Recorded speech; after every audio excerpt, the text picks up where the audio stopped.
sa ere o kaya kung gabi nakikita nila yung bituin. So, the Jewish family, whole family ito mga kapatid, papunta sila sa isang lugar na talagang mga damuhan, ganun. O kaya yung iba hindi na makaalis dun sa syudad ng Tel Aviv, doon na lang sila sa yard nila gagawa ng parang bahay kubo. Pero mas maganda pang bahay kubo kasi yung boots kasi kitang-kita mo yung bituin kung gabi. So, let us learn from the Feast of Tabernacles. Sa Ilocano nga, Kalapaw. Ano po? Ang Feast of Tabernacles is a time that the Israel will look to their God. Dahil in their journey sa whole 40 years sa wilderness, ay makilala natin kung sino ang Diyos nila.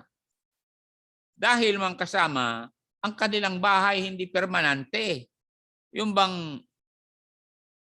bahay nila ay temporary lamang, lalong-lalo na kung halimbawa dala nilang telon na made of goat skins gano'n na pinagtagpi-tagpi gano'n o kaya mga parchments gano'n. Ang mangyari doon mga kasama is halimbawa lilipat sila, ayun magtayo naman sila ng mga poste, maglagay na naman ng covering. So, these booths, mas maganda pa nga yung booths dito kung mga tempo ng aggaw ng Cagayan kasi pwede ka matulog sa loob, hindi maulanan. You see? Pero dito ay makita niyo mga kapatid na tayo ay talagang mapalad. Palad natin Ang palad talaga natin mga kapatid. Dahil magandang mga bahay natin. Ngayon, the reason why the Israelites were mandated by God to celebrate the Feast of Tabernacles is for them to realize who their God is. Ano po? Dahil ganito yan. Halimbawa, gabi, and then, yung kanilang bakod, dahon lang ng talaga ng niyog yung palm, yung kanilang covering dito sa sides, and then lalo-lalo sa taas. Sabi nga nung, yung commentator, if it will rain, then they will be wet. But, they trusted God that it will not rain. Tingnan mo yan, dahil they are following the commandment of God. So, number one na makita natin dito, Sir James, kung ikaw ay nagte-take note, ay ganito. Why the Israelites follow the Feast of Tabernacles ay ganito. To build booths at temporary dwellings. Number one, so that they will realize that their help is their deliverer. Ang kanilang inaasahan tutulong sa kanila ay Diyos na ang gawain niya ay deliverer, tagapagligtas. Mantagin mo sa deserto, ang daming mga predators diyan. Pero sabi nila utos ng Diyos to, sige, maggawa tayo ng bahay-bahayan natin na kung isipin talaga kung mayroong leon, talagang dakmain sila. Kung uulan, mabasa sila. So they had trusted God wholly and solely that God will protect them from all predators or enemies. And even from the rain para hindi sila ubuhin at madapuan ng COVID. See? So, number one, why the Israelites celebrate the Feast of Tabernacles where they will build booths so that they will realize that God is their deliverer or the deliverer of His children. So, kasama, you are a child of God, you are protected. You see? Kasi may deliverer ka eh. Sabi niya rito sa Exodus chapter 13 chapter 12:13. Tingnan niyo they were delivered from death. Talagang nailigtas sila sa katiyakang kamatayan because God was the one who designed their salvation. Okay? Ready? Read. And the blood shall be unto you for a token upon the houses where you are. And when I see the blood, I will pass over you, and the plague shall not be upon you to destroy you. Bakit? When I smite the land of Egypt. Tignan niyo mga kapatid. So makita nyo rito mga kasama na God delivered them from death.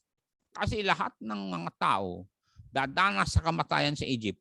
Kaya lang, gumawa ang Diyos ng paraan para itong mga anak niya, katulad ninyo, ay mailigtas sa kamatayan.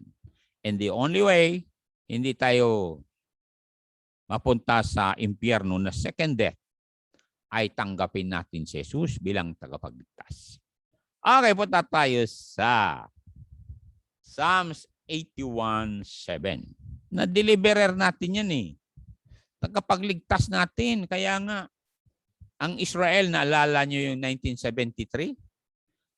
Ang ginawa nila, nag-ayuno sila noong 1973, tinaon naman mga Arabs na sumalakay. Pero don't you know, kahit nasa fasting sila, mahinang-mahina sila, nanalo pa rin sila. Because God bless their armaments or weapons. Ay kung makita nyo, talagang talo ng Israel nung kasi talagang nagtulungan ang 5 bansa para dakmain sila. Pero bakit sila'y nanalo? Kasi they obeyed the Feast of Tabernacles because it is God's commandment. Pakinggan nyo ako mga kasama, pag sinunod nyo ang salita ng Diyos, kahit anong gagawin ng tao sa iyo, hindi sila mananalo. Bakit? Sinunod mong salita ng Diyos eh. Psalms 81:7 said, Thou callest in trouble. Anong sagot ng Diyos? And I deliver you. I answered you in the secret place of thunder. I prove thee at the waters of Meribah, so be it. So, kung tumawag ka sa Diyos, talagang mailigtas ka. Katulad niyan, galing kami sa COVID. O nga pala, may mga nag-text sa akin dito na, Pastor, positive kami. Kaya huwag ko nang banggitin kasi sabi nila huwag yung banggitin na kami. Oo, na-COVID kami. Ayun. Kaya, ay nagpe-pray talaga ako na huwag na tayo ma-COVID kasi. Anyway, na-vaccine na pala ako. Okay. Punta tayo sa Psalms 107, verse 6. The word is deliver. Kayo, halimbawa, meron kayong problema ngayon, ay God will deliver. Ibig sabihin, baka karaos ka rin yan. Sasagutin ng Diyos yan. Kami nga dito talagang binigay ko yung bigas ko nung isang araw. Sabi ko at least meron pa akong konting bigas galing kay Bukel. Abay, dumating si Brother Don Bell. Pinigyan pa naman kami 3 sakong bigas. Ayun, pinadala ko yung isa doon sa na-quarantine kasi 3 pamilya na-quarantine. Sabi ko, kay Pastor Gilbert, dali mo ito kasi kawawa naman, 14 days, hindi makalabas. Tama-tama talaga yung isang sakong bigas na yun, sinakay sa tricycle. You see how God is so... Kasi hindi makalabas na yun, wala din makapasok ang maghatid doon sa bigas, mga barangay officials na lang. Ayun, sabi kay Pastor Hernandez. Di ba, Pastor? Ganyan, Pastor. Basahin na natin. Basahin. Ready, read. Then they cried unto the Lord in their trouble. And what? And God delivered them out of their distresses. Ikaw yan, kapatid. Mawag ka sa Panginoon, sasagutin ka ng Diyos. Buhay ang Diyos natin. Kaya nga nandito pa ako mapansin niyo? Ako ay nandito sa ilog ng Kalinga. Chico River yan po. Yan. Maraming Chico dyan Kaya magburas tayo ti Chico, madamdama. Pastor Baneg. Yun, salamat po kay Ben Amaya. Brother John. Brother Udlaw, kaya pala si Brother Udlaw gusto manood kasi alam niya itong ilog na ito eh. Nangingisda siya rito. So, makita niyo ang Diyos natin napakabait. Kasi katulad yan, oh, binanggit ko yung mga taga-Cordillera, di ba, Ali? O, yan, oh, sila Ali, nasagot na rin prayer nila. Oh, ilang beses na silang talagang delivered. Tama, sister? Oh, tignan niya na. Kaya sa Pastor Udlaw, naintindihan niya. Bakit?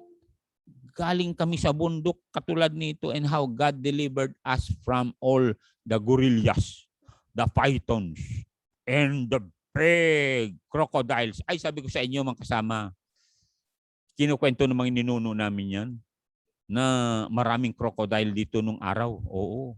Kaya hindi basta-basta yan. Meron pang alembuwa, di ba? O, say. Yes, sabi niya.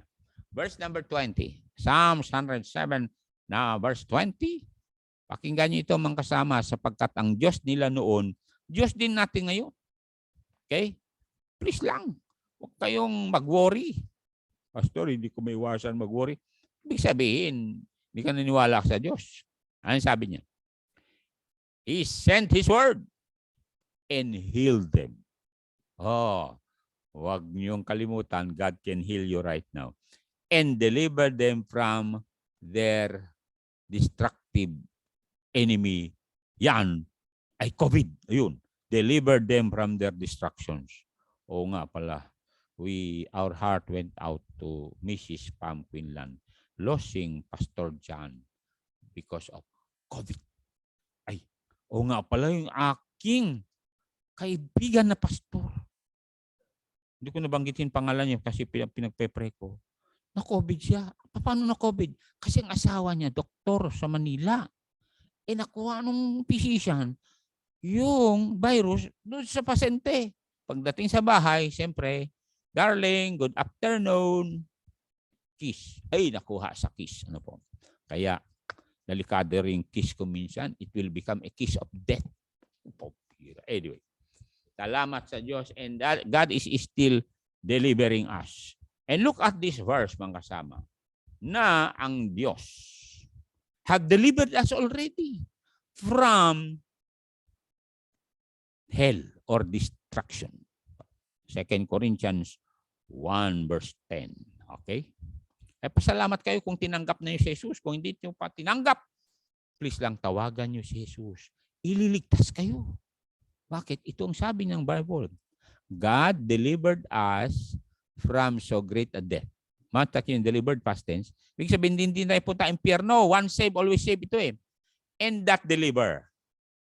In whom we trust that He will yet deliver us. Mapansin nyo? Past tense, present tense, future. Past tense, hindi tayo punta impyerno. Dahil we talk about the penalty of sin, save na tayo. And then that deliver, power of sin yan. Hindi tayo matatalo ng kasalanan dahil nandiyan Holy Spirit sa atin. Yan ang present tense. And then sa rapture, sabi niya, in whom we trust that He will yet deliver from the presence of sin. So tatlo mga kapatid penalty of sin, delivered na tayo. Power of sin, yan, nililigtas tayo yan para hindi tayo masira at makasira. And then sa rapture, presence of sin. Kaya ang ganda ng future natin, ang kapatid. Kaya nga, pasalamat ako na may Bible tayo at tinuturuan tayong Holy Spirit. Kaya nga, basahan niyo ang Bible dahil nandyan ang tinatawag na healing in your soul. Matagin mo sabi ng Diyos nga ikaw sa harapan ng tao, wala nang pag-asa. Sabi niya nga sa woman at the well, di ba? Wala nang pag-asa. Nahiya na nga yun sabi ni Jesus, meron kang pag-asa. Dito sa lupa, wala kang pag-asa. Kasi pati nga yung tubig, natutuyuan. Pero bibigyan kita ng tubig na kailanman hindi ka matutuyuan. Dahil yan ay eternal life. Ganon po yan magkasama. Punta na tayo sa Colossians 1:13-14 para maintindihan nyo na tayo rin ay katulad ng mga Israelites. Alalahanin natin kung saan tayo galing kasi. Saan ba tayo galing? Di sa Alikabok. Alright. And sabi niya rito, God had delivered us from the power of darkness. Kung saved na kayo, Hindi na kayo babalik sa darkness.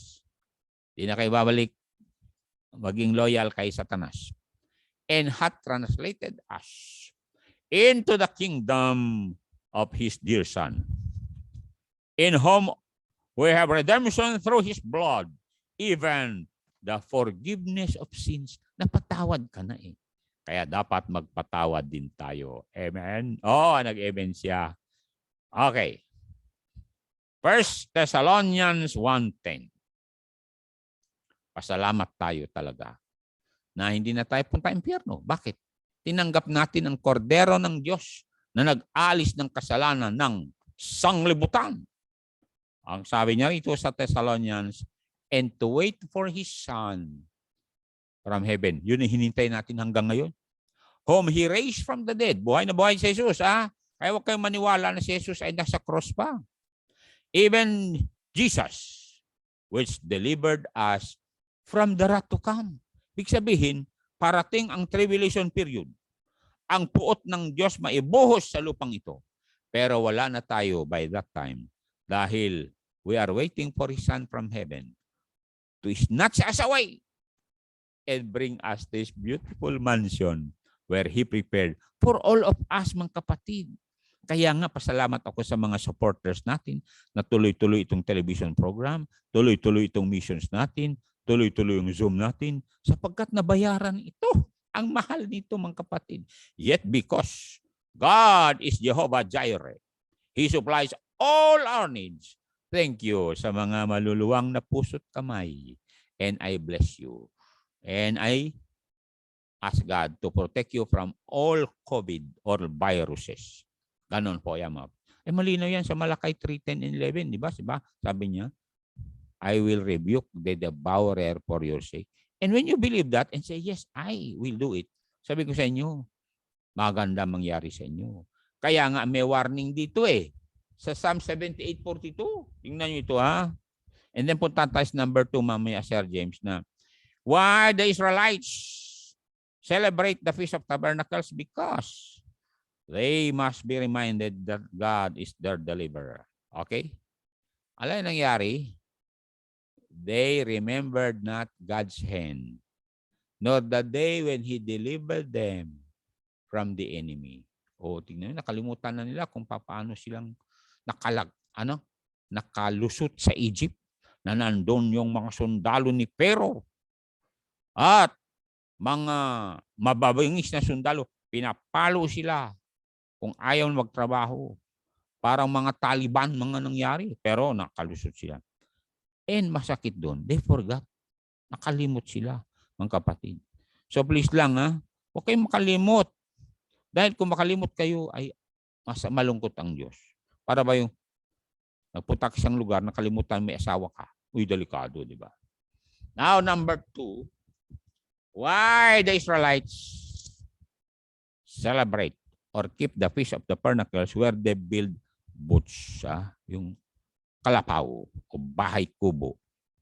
Kita nyo rito, mga kapatid, na they must remember that God is the defender of His children.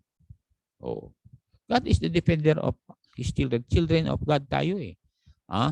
Kaya tingnan natin God defend we who had made peace with God through our Lord Jesus Christ. Tingnan natin ang Exodus 14:14. Yan nangyari 14:14. Okay? Tingnan nyo lang ang verse na ito. The Lord shall fight for you. Ibig sabihin, the Lord shall fight for me. And ye shall have your peace. Kaya nga buhay pa ako eh. Bakit? The Lord fought for me. Don't you know that? Sabi ko sa inyo, ay nandiyan si Pastor Kaalim, nanonood. Si Pastor Bukel, nanonood. Don't you know that? Alam nila yung mga near-death experience. Ayun, si Pastor Gilbert, alam din niya. Sabi kay Pastor Gilbert, hinaya ako ng mga tao doon, kain daw tayo doon. Pagdating namin, walang ko tao-tao. Tinanong namin yung may-ari, ay, sa totoo, wala naman nagsabi dito na kakain kayo rito. Ay, sabi ko kay Pastor Gilbert, talagang papatayin na yata tayo rito. Sandali, sabi ko sa gwardiyan tayo. Katapos, dito tayo kain. Kumain na kami, binayaran, kumuin na kami. Maya-maya, nandun na yung mga assassin. Ay, umalis na kami, siyempre. Siyempre nga naman, yung matitindi yung mga mukha nila, yung papang. Sabi ko sa gwardiya, tandaan na nyo, please lang. Ayun, salamat sa Diyos. God delivered us. And then, He defended us. God sent a person to watch over us. Ganun ho ang Diyos, mga kapatid. 19 to 20, Exodus 14 pa rin. Tingnan niyo ito. Kaya kung anak ka ng Diyos, meron kang defender, tagapagligtas. Ano sabi niya? Ayun, nagpadala ang Diyos ng angel. And the angel of the Lord. Di ba, Kat? Ma'am Kat de Mata. Unagan. Angel of the Lord which went before the camp of Israel removed and went behind them. And the pillar of the cloud went from before their face and stood behind them. And anong ginawa sa verse 20? And it came between the camp of the Egyptians and the camp of Israel. And it was a cloud and darkness to the Egyptians, but it gave light by night to the Israelites, so that the one came not near the other all the night. Tingnan niyo mga kasama. God is the same yesterday, today, and forever. Kaya, nung nandyan na raw kaaway, umalis yung angel doon sa kanyang kinalalagyan sa harapan, pumunta nagpagitna sa kampo ng Israel at sa Egyptian, nandito Egyptian, na magitan yung angel. Kaya, paano ka nga naman? Makalusot doon. Nandun yung angel. You see? Diba John Torres at Pastor Kalim?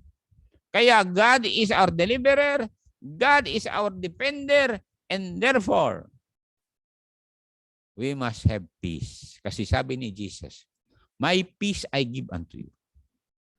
Not as the world gives, give I unto you. Kasi Prince of Peace yan ang kailangan ng tao sa panahong ito, kapayapaan. Maraming tayo hindi mapayapa. Mantakin mo, meron kong nakita dito, ha? Punta kami. Hirap na nga siya. Umiinom pa. Sabi ko, bakit? Gusto kong limutin yung hirap namin. Tignan ko yung mga anak, mga malnourished. Kaya kayo mga anak, meron kayong magulang na talagang nagsasakripisyo, makakain kayo. Ay, pasalamat kayo sa magulang nyo. Okay, defender pa rin. Look at 24:25. Same chapter. Because God is our defender, anong gagawin sa kaaway? Tingnan niya. And it came to pass, that in the morning watch the Lord looked unto the host of the Egyptians through the pillar of fire and the cloud and of the cloud, and troubled the host of the Egyptians, and took off their chariot wheels. Mismo ang Diyos nag-alis dun sa gulong ng kanilang kalesa. Tuloy natin tong 25 na ito. That they drave them heavily, so that the Egyptians said, let us flee from the face of Israel, for the Lord fights for them against the Egyptians. You see mga kapatid, defender nga Ang gandang isipin na kahit saan ka punta, totoo yan, walang makakagalaw sa iyo, walang makakasakit sa iyo. Bakit? Meron kang defender Naalala yung kwento, di ba? Na meron daw isang Baptist nagsimba gabi. Malayo pa yung dadaanan niya kung iwasan niya yung ghetto, yung squatter area. Sabi niya, Lord, kung dadaan pa ako sa malayo, pagod na ako pagdating sa bahay. Ikot yun ang ginawa niya, dumaan sa ghetto, si squatter. Sabi niya, Lord, please lang, galing naman ako sa church, ingatan mo ako. Alam niya, may mga negro doon mga talagang ng aapi. O kaya kuminsan, wala kang kasama, dakmain ka pagkatapos kidnapin ka. So itong babaeng ito nagpe-pray habang siya ay dadaan doon si squatter. Alam niyo, walang katao-tao doon. Dumaan siya. Pagkatapos, may sumunod. Yun. Ang talagang pinagnakawan, pinagpapalo. Pero at least, May CCTV kaya nakita ng mga polis. Nahuli yung 4 na negrong lalaki. Oh. Ngayon, merong nag-interview sa kanila. Kasi sa CCTV, nakita din na merong babae dumaan. Tapos, after 10 minutes, dumaan nga yung isang tao. Bakit yun daw ang pinagnakawang? Hinold up. Alam mo, sabi nung 4 na negro, when we saw someone was coming, we saw that there was a lady coming with big men around her. So, we hide. Nagtago daw sila. Alam nyo, sabi ng babae, nung narinig niya yung testimony ng mga negro na hold-upper, sabi niya, angel of the Lord mga yon, yung nagwardya sa akin. Hindi niyo ba alam, ganon din tayo? May angel of the Lord nagwagwardya sa atin. Pastor, hindi ko alam. Ay, buti si Mayma, alam niya, di ba Mayma? O, punta tayo si Bruce. Chapter 1. Tignan ito meron tayong guardian angel. Pwede ba? Huwag na kayong mag-alala kung save ka. Okay. 13-14.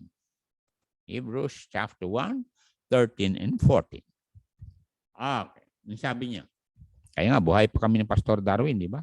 Alala ko, punta ng Pastor Darwin sa Apayaw, nag-shortcut siya sa bundok. Ay, sabi, Pastor Darwin, huwag mo nang ulitin yun. Ha? Di ba, Pastor Gaba at Pastor Lopez? Yan. Sila pa, Sir Ancheta at Peralta nanonood at sa Sir Binaraw. Tingnan niyo. But the which of the angels said here at any time sit on my right hand until I make thine enemies thy footstool.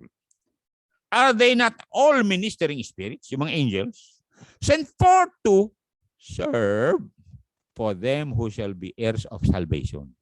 Tayo yung tagapagmana ng kaligtasan kay Jesus, di ba?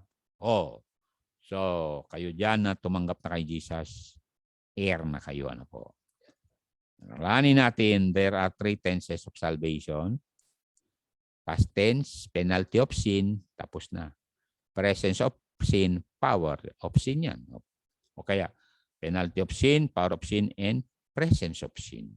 Kaya, ikaw mapalad ka. Matagin mo, meron kang angel that surrounds you. Oo, kaya nga mga kapatid, kayo na may mga anak sa labas ng Pilipinas, basta mag-pray kayo, Lord Jesus. Huwag niyo po pababayaan mga anak namin, mga loved ones namin. And then sabi ng 34:7 ng Psalms, alam mo sabi niya, ikaw at ako, mag-rest in the Lord lang because we know that God will cover your children from all COVID and from bad elements. 34:7 said, kinggan na natin ang Psalms. Ano sabi niya? Basahin natin para i-memorize nyo kasi ito. Ready, read. The angel of the Lord surrounds or encampeth round about them that fear him and delivereth them. Narinig nyo? And verse 8, O taste and see that the Lord is good. Blessed is the man that trusts in him. Mapalad ka, nagtitiwala sa Diyos. Dahil ang Diyos nagbigay sa iyo ng guardian angel. Intindihan mo. Kaya nga, buhay pa kami hanggang ngayon eh.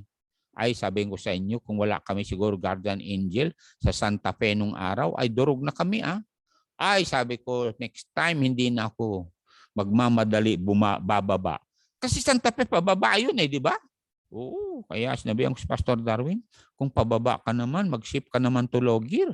Oo, wag yung dikinta pa naman. Oo. Anyway, sabi ni Pastor Darwin, ganun ba yun? Kinakailangan. Mabuti kung diretso, okay lang. Oo, diretso lang. Yun eh. Parang bulati. Dito ka ng manok, sabi nga nila. Dahil meron tayong defender. Ano sabi ng, ganda naman sabi ng Psalms, na natin to? Psalms. Pupunta muna tayo sa 27-28 ng Exodus 14 bago tayo punta sa Psalms.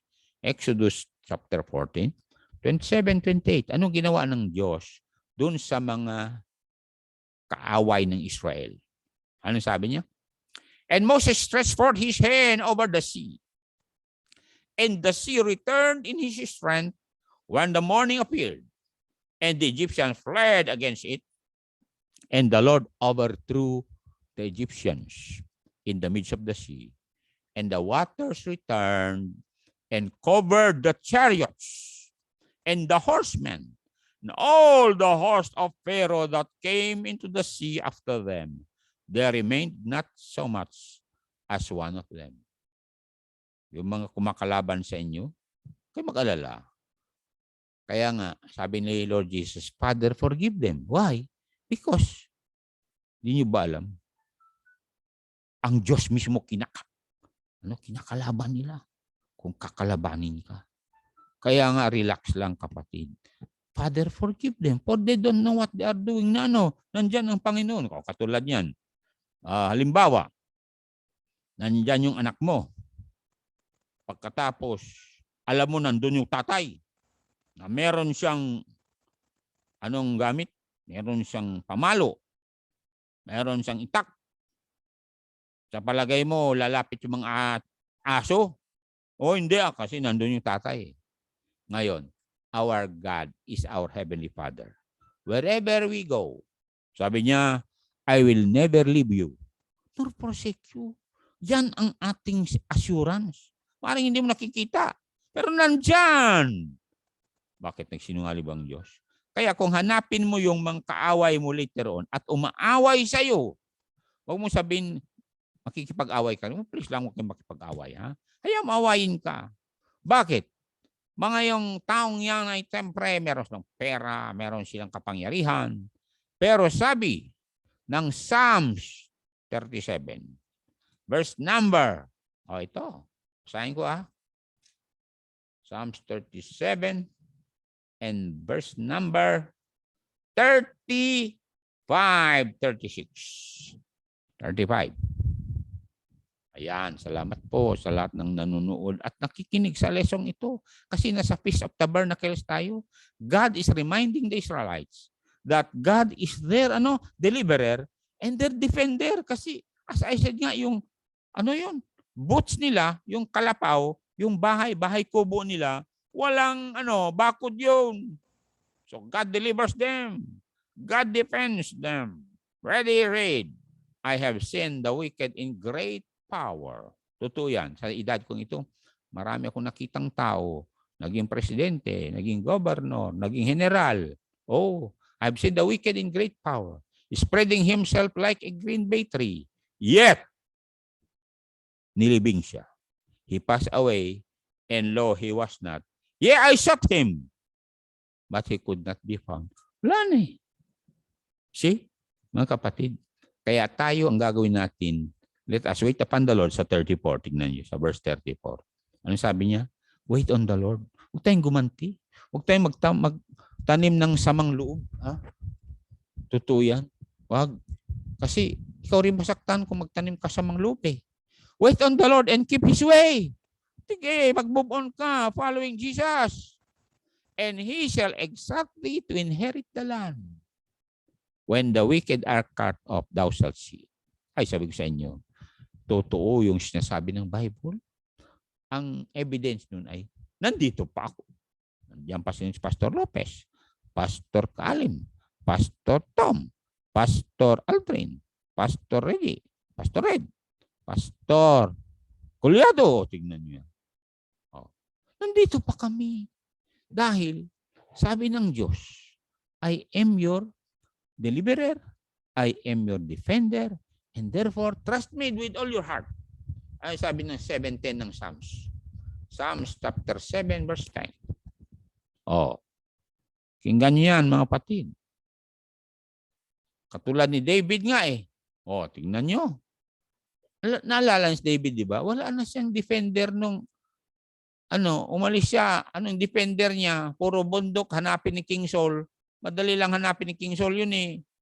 Natagpo nga ni King Saul pero God defended David na may tumakbo at sabihin, huwag mong kalabanin si David kasi ang kalabanin mo yung mga Philistines nandun at talagang sinusunog na yung lugar.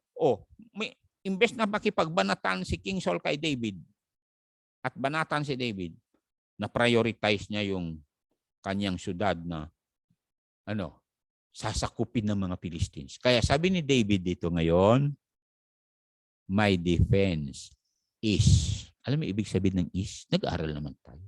Present tense yan eh. My defense is of God, which saved the upright in heart. Ang gagawin mo lang talaga, huwag kang magtanim ng sakit na loob sa puso mo. Huwag kang magtanim ng paghihiganti. O kasabihin ko sa inyo, bakit?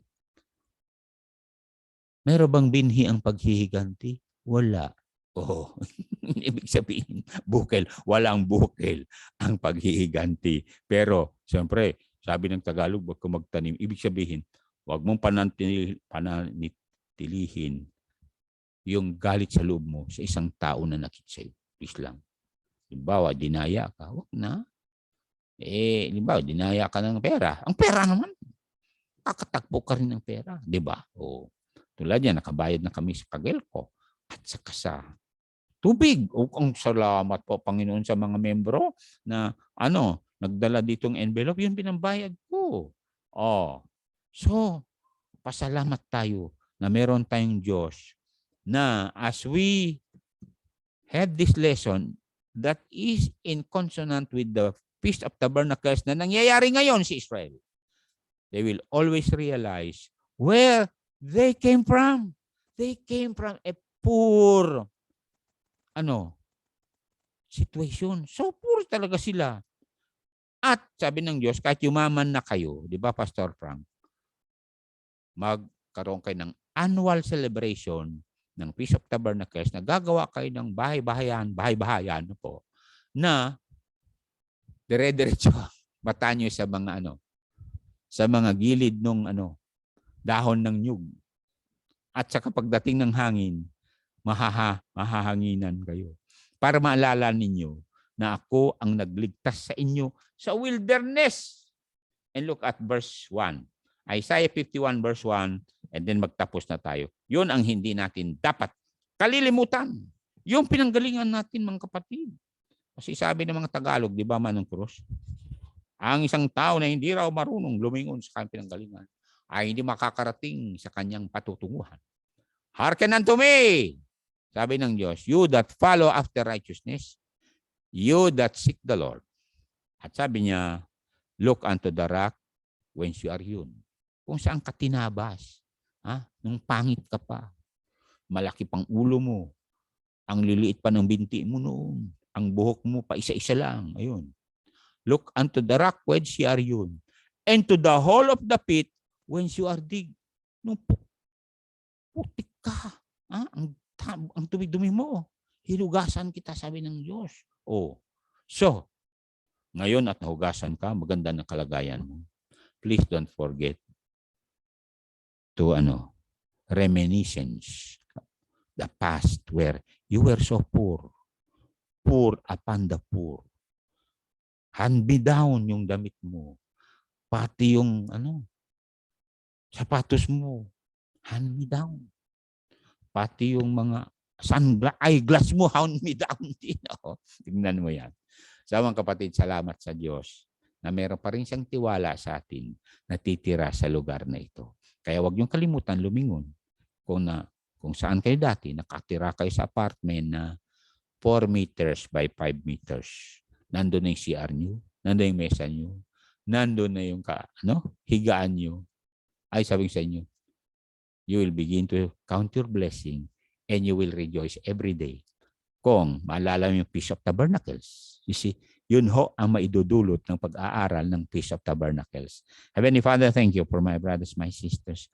Please bless them. Keep them safe, Lord.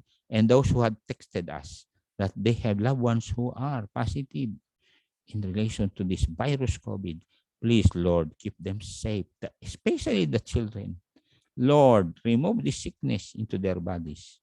We understand that the breathing is so difficult.